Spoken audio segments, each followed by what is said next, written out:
मौलाना मोहम्मद आबिद जलाली जो है ये कई कामों में मुझसे सबकत ले गए, जिस तरह दुनिया में से जाने में सबकत ले गए। हिफज में दाखिला इनका पहले हुआ। अभी मैं स्कूल पढ़ता था मैट्रिक में कि बिक्की शरीफ में इन्होंने हिफज शुरू किया। अगरचे हाफिज बनने के लिहाज से मैं पहले हाफिज बना कि मैं बाद में दाखिल हुआ और 6.5 माह के अंदर मैंने हिफज अल्लाह के फजल से मुकम्मल किया।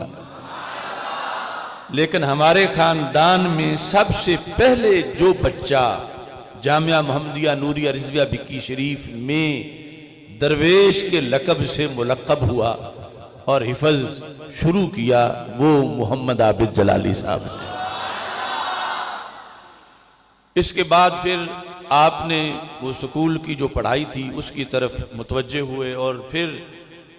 कॉलेज में ये एतकादी मसले पर ही कुछ प्रोफेसरों से उनकी कुछ सख्त कलामी हुई और उन्होंने छोड़ दिया मंडी बहाउद्दीन कॉलेज से पढ़ना और फिर अपनी जो ज़री ज़मीन थी उसकी तरफ उनकी तवज्जो हो गई और अपना ट्रैक्टर था उसे चलाना शुरू कर दिया, अपनी ज़मीन काश्त करना शुरू कर दी। लेकिन रब्बे ज़ुल जलाल को मंजूर कुछ और था कि गंदम बीजने वाला कभी इल्म व हिकमत का गुलशन भी आबाद करेगा। तो मैंने जिस वक़्त बगदाद शरीफ जाना था तो मेरे साथ उनको सफ़र करने का मौका मिला, क्योंकि मेरी कराची से फ़्लाइट थी। कराची में कायदे अहले सुन्नत हज़रत मौलाना शाह अहमद नूरानी सिद्दीकी रहमतुल्लाह अलैह से भी मुलाकात करना थी और फिर कराची से जाल्डन उर्दन तक फ़्लाइट थी और फिर वहाँ से बजरिया रोड इराक जाना था। तो ये एक लंबा सफ़र ट्रेन का, इतना मैं भी पहली बार कर रहा था, वो भी पहली बार कर रहे थे और साथ हमारे मामू जान थे अता मोहम्मद जो पीछे एक प्रोग्राम में यहाँ आए भी थे। तो इस सफ़र में उनका सारा ज़हन बना और बिलखुसूस जब कायदे अहले सुन्नत मौलाना शाह अहमद नूरानी सिद्दीकी रहमतुल्लाह अलैह से मुलाकात हुई तो उस मुलाकात के अंदर इतनी बरकत और इतना फैज़ान था कि जब इन्होंने मुझे रुखसत किया तो पीछे घर में अब्बा जी ने जो मुझे दारुल मुताला बना दिया हुआ था जिसमें अलमारियों में किताबें थी और सिर्फ मैं ही उसमें पढ़ता था रहता था, तो आबिद साहब ने अब्बा जी से कहा कि अब वो चले गए हैं तो दारुल मुताला मुझे दे दें,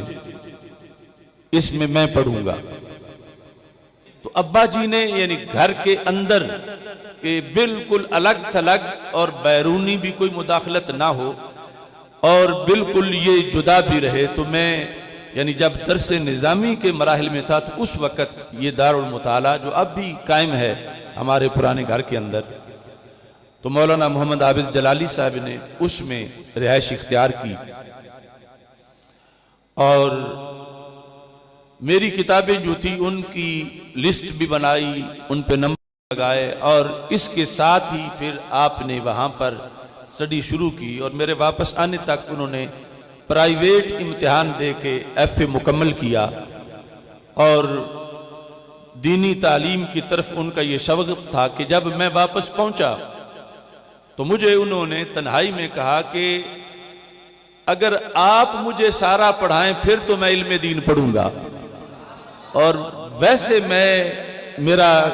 जो मैं आम लोगों को पढ़ते देखता हूं उस तरह का पढ़ना हो तो वो मेरा शौक नहीं, अगर आप पूरा पढ़ाएं तो फिर मैं इल्म दीन पढ़ूंगा। ये मैंने भी अपने लिए सादत समझी, क्योंकि अभी लाहौर में शुरू नहीं किया था और ना ही बिक्की शरीफ में पढ़ाना शुरू किया था। तो जब इन्होंने कहा तो हमारे खालाजाद भाई हैं मौलाना मोहम्मद अकरम जलाली साहब, उन्होंने भी हिफज कर लिया हुआ था, उन्होंने भी यही कहा। फिर एक दो और साथी थे तो हमने लाहौर में भगतपुरा शादबाग के अंदर एक दोस्त के मकान में हमने पढ़ने पढ़ाने का आगाज किया। ये पहली क्लास थी। वहाँ से फिर आगे फिर जामिया जलालिया रिजविया, और उसी के अंदर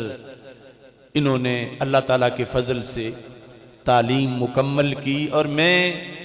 तहदीस नेमत के तौर पर कहता हूँ कि अगर आप आज ढूंढें पूरे मुल्क में कि अहले सुन्नत के अंदर किसी बंदे ने खुद पढ़ के फिर अपने भाई को पास रख के इतना पढ़ाया हो, नहीं तकरीर करना तो कोई काम नहीं, वो तो हमारी केस्टें सुन के भी लोग तकरीर कर रहे हैं, हजार हजार तकरीर उनको जुबानी याद है। मौलाना सज्जाद अनवर साहब ओकाड़ा वाली साइड में, उन्हें मेरी 1000 से ज्यादा तकरीरें यूं आती हैं कि इबारतें अरबी की भी जुबानी आती हैं। लेकिन असल मसला है कि खुद मुफ्ती बनना, मुनाजरा कर लेना, असल इल्मी जखीरा जो है उसके अंदर गोते लगा के मोती चुनना, तो ये जो सलाहियत है ये बहुत कम लोगों में पैदा होती है और बड़ी मुश्किल से पैदा होती है। वो सुन्नत के जो हमारे आका सल्लल्लाहु अलैहि वसल्लम ने पढ़ाया, फरमाया था कि जिसने दीन पढ़ा और फिर अपने भाई को पढ़ाया, तो हमने इस सुन्नत की अदायगी के लिए दोनों भाइयों ने मिलकर सफर शुरू किया और रब्बे जुल जलाल ने मुकम्मल करने की भी तौफीक अता फरमाई।